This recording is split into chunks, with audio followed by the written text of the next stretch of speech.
Hi, it's Global Politics with Jim Martin. Today I wanted to talk about something that I have been doing in light of events in America, and that is to reread some of the founding documents. Now, I am not a constitutional scholar.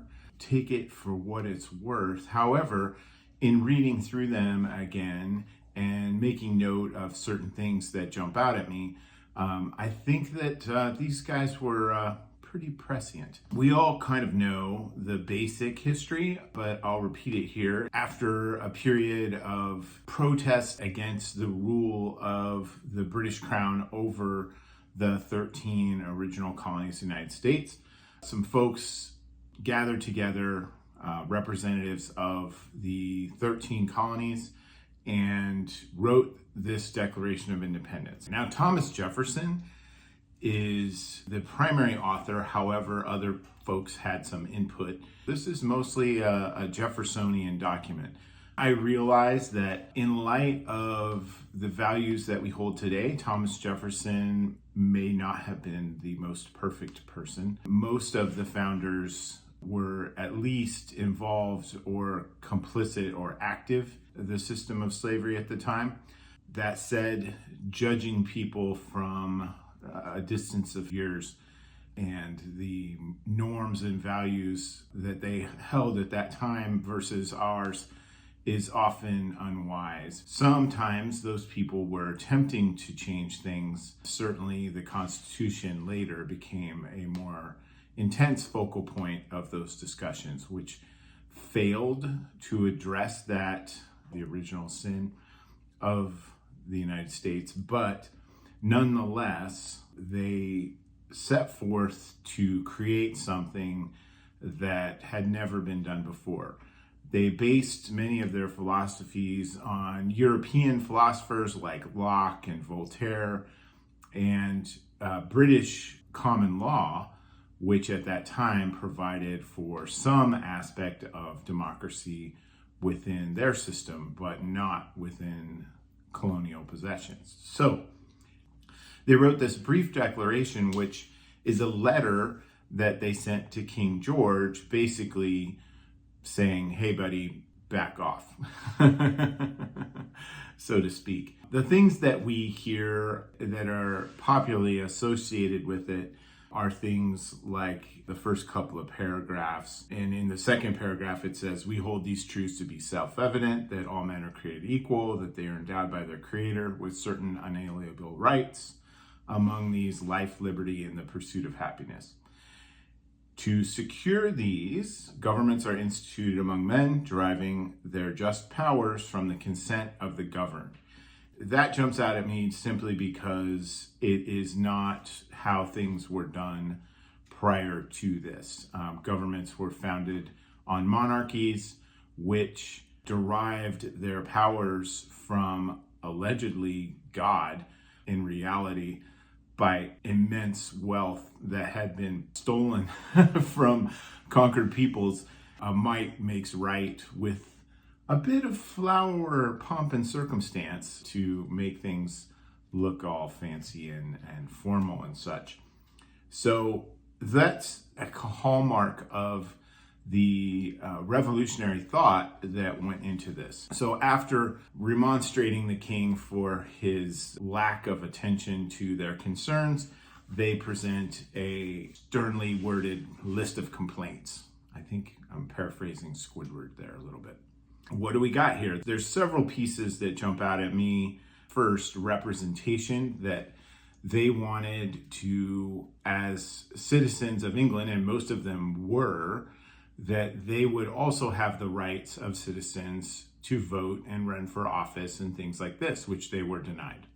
They mentioned that their representative bodies that they had created had been dissolved many times, and we hear this through taxation without representation, which is something that echoes through the years. For many other purposes as well, they wanted to be able to participate in the election of their representatives in Parliament and to elect their own representative bodies as well. Here's something that I think is particularly pertinent for us He has endeavored to, and he meaning the king, has endeavored to prevent the population of these states, for that purpose, obstructing the laws for the naturalization of foreigners, refusing to pass others to encourage their migrations hither, and raising the conditions of new appropriations of land. What they're saying is they wanted immigration. They wanted immigrants to come to the 13 colonies. They wanted them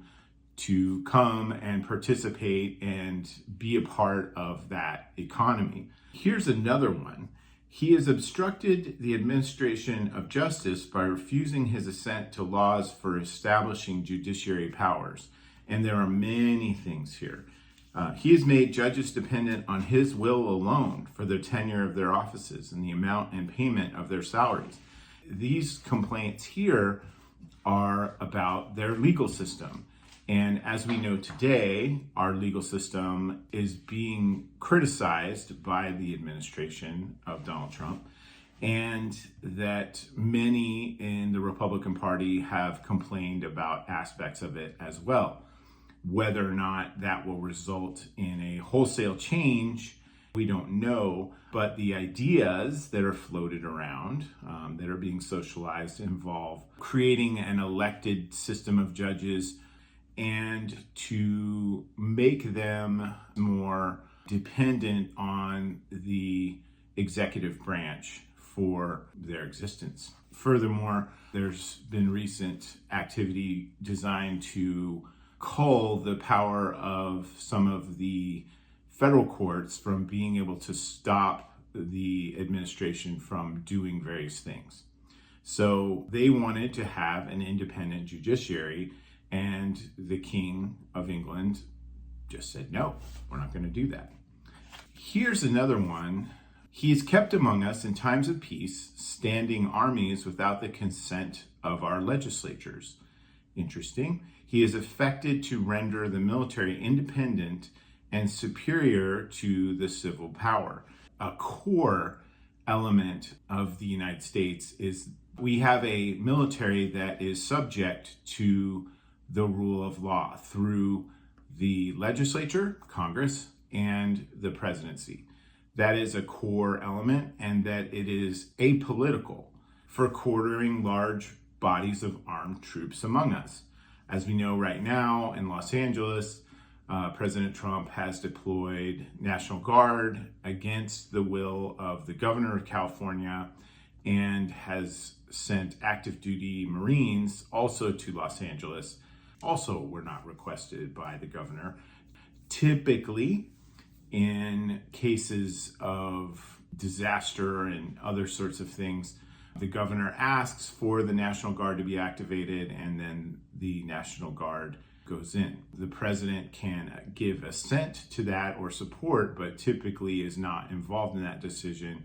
The governor has control over the National Guard, except in cases of extreme national emergencies. So, for instance, wars.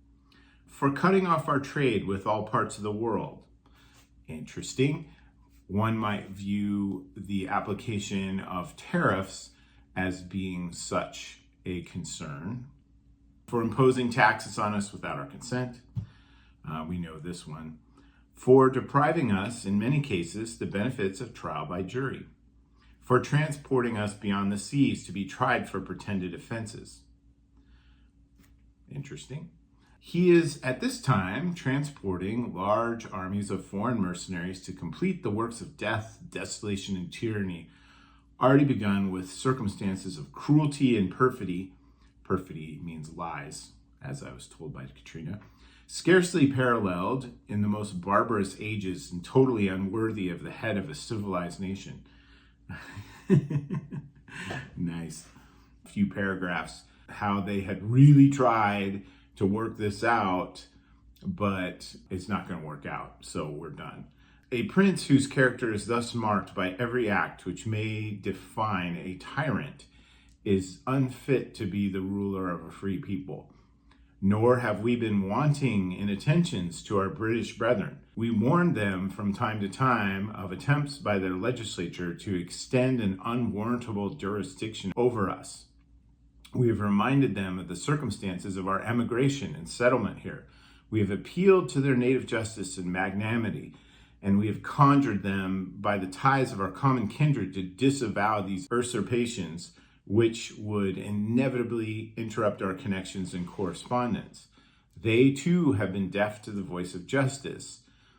We, therefore, the representatives of the United States of America in General Congress, assembled, appealing to the Supreme Judge of the world for the rectitude of our intentions, do, in the name and by the authority of the good people of these colonies, solemnly publish and declare that these united colonies are of right, ought to be free and independent states, and that they are absolved from all allegiance to the British Crown, and that all political connection between them and the state of Great Britain is and ought to be totally dissolved. And it goes forth to say a few other things of that nature.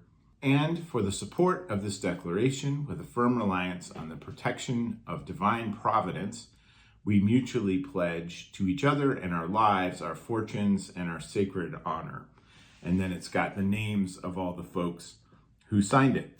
Lest you think that this is some frivolous act of some rich people, it certainly was a work that was composed by people who had means and were leaders in their society. This is an act of treason and was seen as such by the Crown. Therefore, all of these people could at least have been put in prison and more likely put to death. Therefore, it was not an act to be taken lightly, and frankly, an act which no country had done heretofore to the British Empire. The other thing to consider about our history is that this was signed on July 4th, 1776. The Revolutionary War lasted until 1781. Many times it was very close to being a defeat for these folks. And if they had lost, all these people would have almost certainly been put to death. I hope you find that interesting. The entire document is 4 pages long. You can get it online, of course, for free or buy copies of this. Get your own copy of this and take a look at it. I think it has some interesting current day parallels that we should certainly be considering. Hope you enjoyed that. A little bit different for me, but I look forward to speaking with you again soon. Thanks.